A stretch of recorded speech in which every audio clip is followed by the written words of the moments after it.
चलिए दोस्तों, आज मैं आपको बताऊंगा कि नेटवर्क सेक्शन काम कैसे करता है। नेटवर्क सेक्शन में होता कौन आईसी होता है, कौन आईसी किससे जुड़ा हुआ रहता है, इसमें कंट्रोल आईसी क्या होता है, आईसी में कितने तरह का आईसी जुड़े हुए रहते हैं। तो आज उसके बारे में डिटेल में बताऊंगा। दोस्तों एक चीज़ बता, सबसे बड़ा नेटवर्क जो होता है ना, बहुत ही उलझन वाला सेक्शन होता है।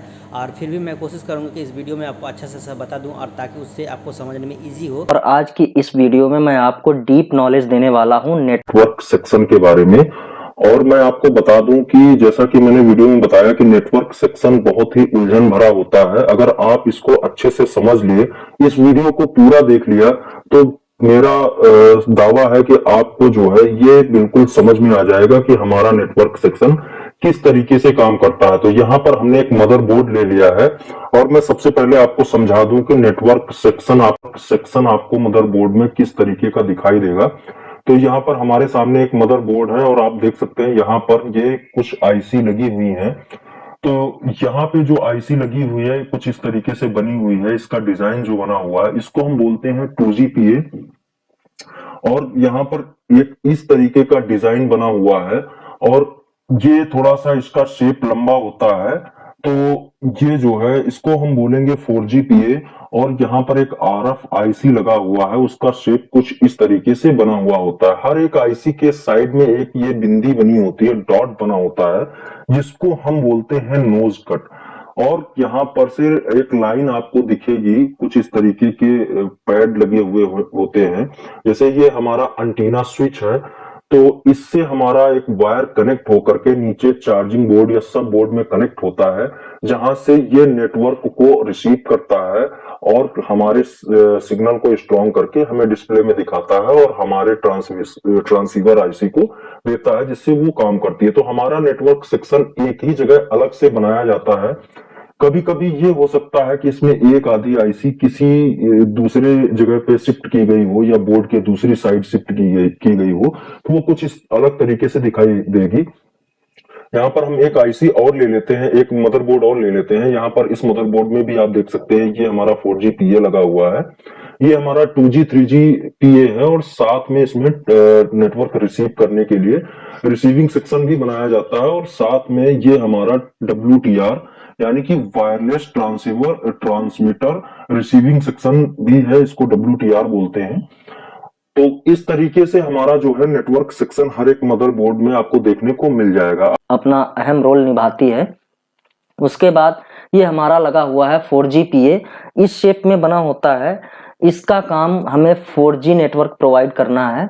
और उसके बाद में हमारा एक लगा होता है 2GPA, यानी कि ये 2G 3G और साथ में नेटवर्क रिसीविंग भी इसी से होती है। तो इतनी आईसी हमारे नेटवर्क सेक्शन में अपना अपना काम करती हैं। वो कौन सा काम करती हैं, आइए इसको आगे समझ लेते हैं। तो सबसे पहले हमारी जो डीसी आईसी है, ये वाली आईसी एक वोल्टेज प्रोड्यूस करती है। वो कौन सा वोल्टेज है? VPH है। अगर आपको VPH की डीप नॉलेज लेनी है तो इस पर भी मैंने एक सेपरेट वीडियो बनाई है, जिसका लिंक आई बटन पर है और नीचे डिस्क्रिप्शन बॉक्स में है। अगर आपने अभी तक वो वीडियो नहीं देखी है तो सबसे पहले आप वो वीडियो देख लीजिए, उसके बाद इस वीडियो को स्विच करके देख लीजिएगा। तो हमारी जो डीसी आईसी है वो एक वोल्टेज प्रोड्यूस करती है, जिसको हम VPH 3.2 4.2 वोल्टेज बोलते हैं। यानी ये 3.5 वोल्टेज से 4.2 वोल्टेज तक बनाती है, जिसको हम VPH बोलते हैं। अब VPH ये हमारा पावर आईसी को भी दिया जाता है, उसके बाद APT आईसी को भी दिया जाता है, साथ में 4G आईसी को दिया जाता है, और उसके बाद हमारे 2GPA यानी 4 आईसी को VPH दिया जाता है। ये 4 आईसी हैं। यहाँ पर WTR में कोई भी VPH इंटर नहीं करता है। अब WTR को क्या चाहिए वो आगे वीडियो में मैं बताने वाला हूँ, कंटिन्यू देखिए। उसके बाद जो है हमारी पावर आईसी 1 वोल्टेज जैसे ही इसको VPH मिलता है, ये नेटवर्क सेक्शन के लिए एक VIO की लाइन क्रिएट करती है हमारी पावर आईसी, और उस वोल्टेज को हम 1.8 वोल्ट बोलते हैं। यानी कि मल्टीमीटर से आप चेक करेंगे तो यहाँ पर 1.8 वोल्ट आपको देखने को मिल जाएगा। अब ये 1.8 हमारी APT आईसी में जाता है, और साथ में हमारी WTR में भी जाता है। ये 1.8 हमारे 4GPA और 2GPA, ये 4 जगह ये वोल्टेज डिस्ट्रीब्यूट किए जाते हैं। किसके थ्रू? हमारी पावर आईसी के थ्रू। अब उसके बाद का जो वोल्टेज बनता है, उसके बाद एक लाइन दी जाती है WTR को पावर आईसी के थ्रू 1 वोल्ट की लाइन होती है 1.0 वोल्ट, ये हमारी पावर आईसी के थ्रू हमारी WTR को दिया जाता है।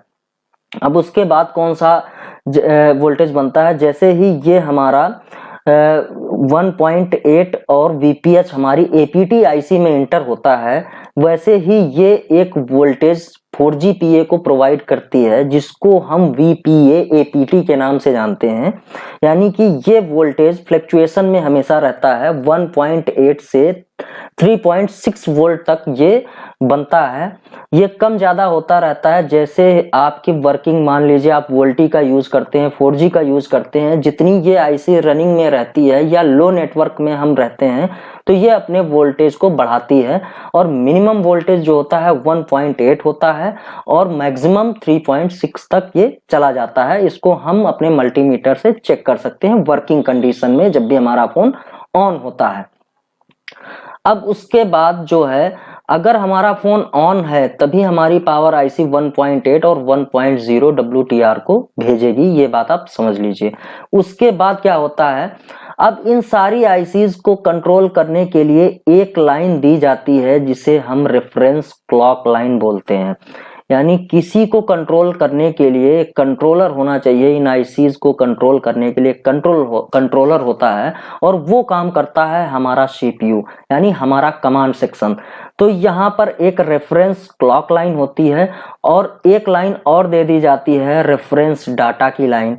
ये हमारी हर जगह होती है, जितनी आईसीज होती हैं ये नेटवर्क की, APT, WTR, 4GPA, 2GPA, इन सबको कंट्रोल करने के लिए कि भाई आपको जो भी वोल्टेजेस मिले हैं उनको मिलने के बाद आप APT बना दीजिए, 4G सेक्शन को जो भी वोल्टेज मिले हैं उसके बाद आप 4G वोल्टी बना दीजिए। WTR से आदेश दिया जाता है कि आप डाटा को ट्रांसमिट कीजिए, बैंड को ट्रांसमिट कीजिए, रिसीव कीजिए और सिग्नल भेजिए। और इसको भी 2GPA को भी कंट्रोल किया जाता है कि भाई अब आप जो है अपना काम कीजिए और नेटवर्क को रिसीव कीजिए, सिग्नल को रिसीव कीजिए। तो उसके लिए ये कंट्रोलर हमारा जो है वो लगा हुआ होता है। इस पर रेफरेंस क्लॉक और रेफरेंस डाटा, ये क्लॉक डाटा की 2 लाइनें हर जगह ये 4 आईसी में भेजी जाती हैं और इसको कंट्रोल करता है हमारा CPU। अब जैसे ही ये सीक्वेंस कंप्लीट होता है उसके बाद एक और सीक्वेंस चलता है और वो आगे का कमांड देता है, रिसीव करता है हमारा 2GPA सबसे लास्ट में, और यहाँ से एक लाइन निकल के हमारे एंटीना स्विच में चली जाती है और यहाँ से एंटीना वायर के थ्रू हमारे चार्जिंग बोर्ड सब बोर्ड में कनेक्ट हो जाती है और ये अपना काम करना शुरू कर देता है। इसका काम क्या है, नेटवर्क रिसीव करना, और वो नेटवर्क कैसे रिसीव करता है, इस एंटीना स्विच के माध्यम से। तो ये नेटवर्क सेक्शन के वोल्टेजेस थे। मैं आपको इसको आगे बता दूंगा कि कौन सी आईसी को कौन से वोल्टेज चाहिए और वो कौन सा आउटपुट देती है, तो इसको भी समझ लेते हैं इसी वीडियो में। तो इन आउट वोल्टेजेस क्या है, सबसे पहले हम बात कर लेते हैं APT आईसी। इसका जो इनपुट वोल्टेज है वो 2 तरीके के वोल्टेज इसको चाहिए, एक VPH यानी 3.7 टू 4.2 वोल्ट, यानी कि 3.7 से 4.2 वोल्ट इसको चाहिए। और इसको एक वोल्टेज और देना पड़ता है, वो हमारी पावर आईसी इसको देती है 1.8 VIO 1.8 वोल्ट इसको देती है। अब ये करती क्या है, इसका काम क्या है, ये वोल्टेज देती है 4GPA को। इसके अंदर जो भी वोल्टेज बनता है, आउटपुट होता है इसका, वो 4GPA के लिए ये काम करती है। अब उसके बाद की जो हमारी आईसी होती है उसको हम बोलते हैं 4GPA। इसका इनपुट वोल्टेज क्या है, इसका राशन पानी क्या है, वो है इसका VPH यानी कि 3.7 टू 4.2 वोल्ट, और इसको VIO 1.8 वोल्ट भी चाहिए। साथ में इसका इनपुट क्या होता है, वही जो हमारी ये APT आईसी बनाती है वो इसको देती है 4GPA को, जो ऑलरेडी मैंने वीडियो में बता रखा है। अब इसका काम क्या है, इसका काम ये है कि ये 4G नेटवर्क बनाता है, वोल्टी बनाता है, ये इसी का काम होता है 4GPA का। अब आगे हम बात कर लेते हैं अपनी नेक्स्ट आईसी, यानी ये जो हमारा RF लगा होता है, ये 2G 3GPA ये 2G नेटवर्क बनाती है, 3G नेटवर्क बनाती है। इसके इनपुट वोल्टेजेस क्या होते हैं, इसको VPH चाहिए और दूसरा जो है 1.8 वोल्ट चाहिए। ये दो तरीके के वोल्टेजेस इसको चाहिए, इनपुट होने चाहिए। और ये जो निकालती है work for 2G and 3G network and network receiving, यानी कि ये 2G और 3G नेटवर्क बनाती है, प्लस नेटवर्क को रिसीव करती है, सिग्नल को रिसीव करती है हमारे एंटीना स्विच के थ्रू। अब इसके बाद हमारी जो WTR होती है उसके इनपुट वोल्टेजेस क्या हैं, इसको दो टाइप के वोल्टेजेस चाहिए और वो दोनों वोल्टेजेस हमारे पावर आईसी इसको प्रोवाइड करती है, 1.0 वोल्ट और दूसरा VIO 1.8 वोल्ट।